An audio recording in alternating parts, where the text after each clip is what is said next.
Hi అండి. ఈరోజు video ఏంటంటే పిల్లలకి ఏదైనా స్నాక్స్ చేసి పెడదామని చెప్పేసి ఒక కప్పు ఇవి ఫుల్ మకానా, అట్లాగే ఒక కప్పు వచ్చేసి పల్లీలు లైట్గా వేయించేసుకొని పక్కన పెట్టుకున్నాను. ఫుల్ మకానా ఏంటంటే కొంచెం పెద్దగా ఉంటాయి కాబట్టి ఇట్లా చిన్న చిన్న కొంచెం నలిపినట్టుగా చేసుకొని పల్లీలు కూడా పొట్టు తీసి పెట్టుకున్నాను.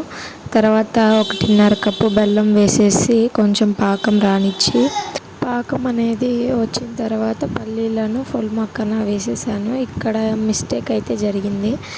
అయితే మకానా అలాగే పల్లీలు కూడా మొత్తం వేసేసిన తర్వాత ఏమైందంటే కొంచెం చెక్కలాగా కానీ లడ్డూలాగా కానీ చేద్దాం అనుకున్నా, కానీ అలా రాకపోయేసరికి మొత్తాన్ని మిక్సీలో వేసేసి పొడి చేసిన తర్వాత నెయ్యి వేసేసుకొని లడ్డూల్లాగా చేశాను. ఇలా మీకు ఎప్పుడైనా జరిగిందో, ఒక రెసిపీ చేద్దాం అనుకున్నప్పుడు ఇంకో రెసిపీ, కానీ టేస్ట్ మాత్రం చాలా బాగున్నాయి.